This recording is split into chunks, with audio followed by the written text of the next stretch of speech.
Welcome again. In this lesson we will be painting a snowy summit. The materials needed to complete this acrylic piece are a spatula or painting knife, a flat paintbrush number 2, a round paintbrush number 4, graphite pencil, watercolor paper, water, an old piece of cloth, and a flat surface we can use as a palette. The acrylic pigments needed to perform this task are ivory black, Prussian blue, light red, yellow ochre, and titanium white. Let's begin by drawing the map of the mountain. With these lines, we will have a more accurate idea of the distribution of all the elements in the mountain summit.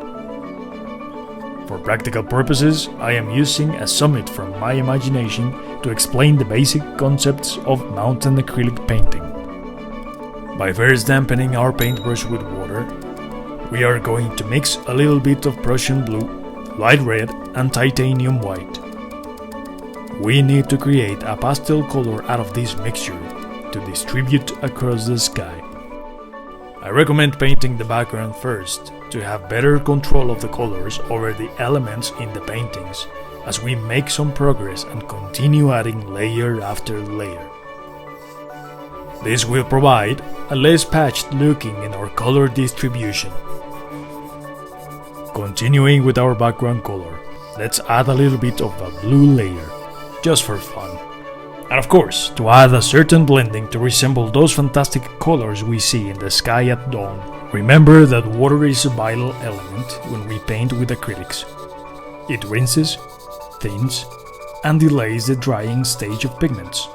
In this case, by mixing Prussian blue with water, we are diluting the pigment to create a translucent effect across the sky. The mountain colors. We need to create an umber tone by mixing ivory black, yellow ochre, and light red.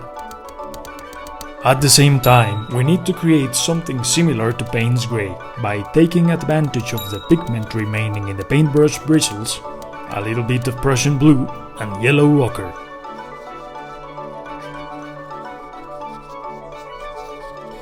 As we place the result of these mixtures, we are making a very important decision. The one that involves light and shade. Like with stones and rocks, there is always a fair distribution of these two elements that involve lighter and darker colors.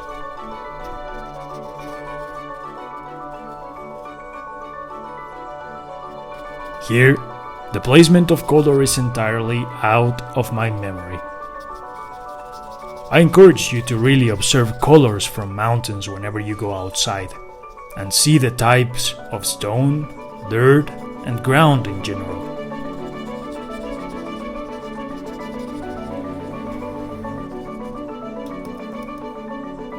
It seems like all tones are subdued to the nature of the materials, the direction of light, and distribution of shape.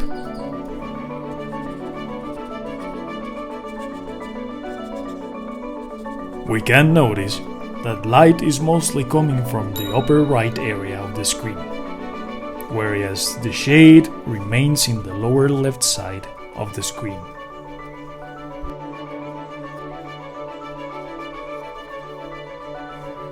Also, I have decided to leave a blank area in the center to communicate that there is certain accumulation of snow from all those ferocious storms out there. It is like a small valley. Its surface is less exposed to the sun and wind. Indentations across the rock are represented with a darker mixture, based on the previous mixture resulting on Payne's gray plus some ivory black. They are slopes that have less sunlight but still have some tonality from the blue sky.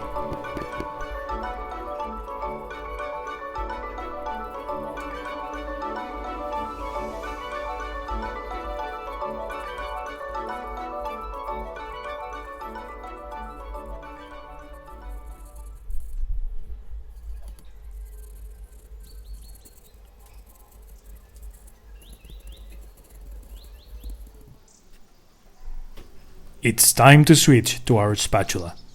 I personally love this art tool because it makes the placement of texture possible. Notice that when we grab some undiluted thick pigment and we place it over the paper surface by dragging it, it creates a certain 3D or layering effect. It becomes very appealing to the eye. Considering snow is still H2O but in a different state, let's spread some snow with a blue tonality that is reflected from the sky. Look in here. Reaffirmation of the source of light takes place as we provide those rock formations on the right with a shade of their own. By adding this shade, we create depth and a good balance that speaks realism. It's time to take care of details. Scratch some more titanium white undiluted pigment. Be sure it remains only in the edge of the spatula to avoid staining other areas we don't want to paint. We can start placing all that snow that remains trapped in its way down across the slopes. We need to be very delicate with this distribution. Think about it like decorating a special cake. Try to be soft with the grip. Place the snow following the pattern of each slope on diagonal moves from left to right and from right to left. Like in all of my tutorials, the sequence of the act of painting follows a faster rhythm at the beginning and finishes with a slower pace. The reason is no other than to contemplate the progress and to enjoy the equilibrium of simplicity.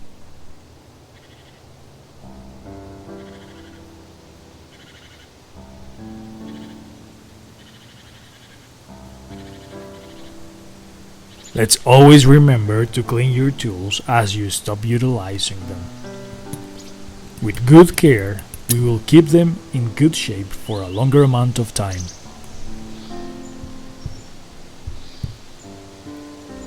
Finally, by mixing some more titanium white and a little bit of Prussian blue, I'll switch to the round paintbrush. Just like in the moon, there is always a dark side of the mountain too, and we will indicate its location by evenly coloring its surface with blue. From left to right, we can stop breaking the layer and applying blue only in hidden areas in between rocks.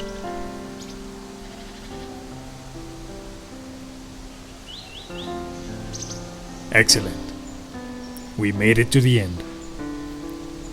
But you can always feel free to place as many details as you wish. And remember, we always print our personalities in the great extension of our art. Thanks for watching, and I'll see you in the next video.